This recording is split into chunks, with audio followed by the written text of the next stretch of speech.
Hey everyone, Mr. Townsend here. I want to experiment with reading these readings to you for those of you who might struggle with the pronunciations. So let's get ready to read the Julius Caesar article. All right, Julius Caesar, 100 BC to 44 BC, although we all know that should be BCE. Julius Caesar is by far the most famous Roman. He overcame obstacles to success with his military brilliance, political cunning, and amazing speeches. When his power-sharing triumvirate collapsed, he led his army into Rome and was voted dictator for life by the frightened Senate.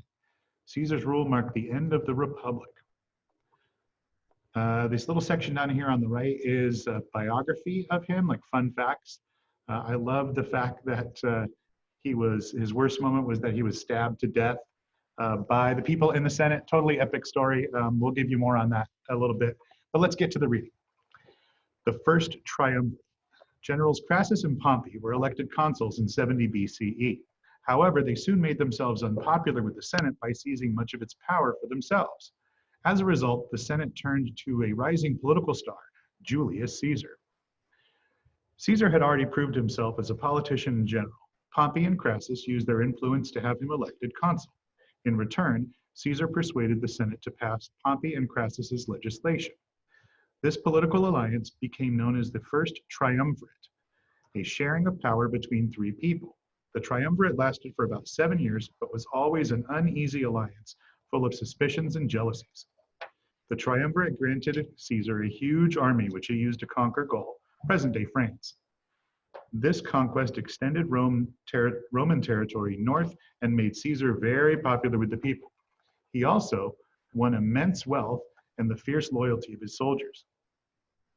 The end of the Republic. In 53 BCE, Crassus died and the triumvirate collapsed.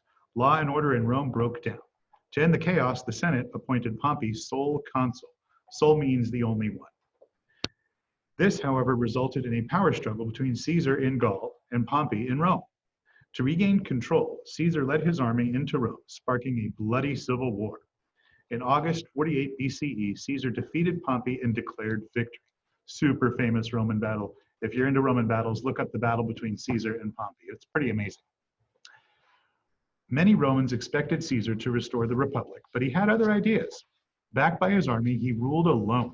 Caesar declared himself dictator for life and introduced reforms that were popular with the people, such as creating jobs for the poor. But the Senate hated his reforms. On March 15, 44 BCE, a group of senators assassinated Caesar. And they assassinated him while he was giving a speech on the Senate floor. Wrapping up, another civil war followed Caesar's death. 14 years later, the Roman Republic transformed into a monarchy and ultimately an empire.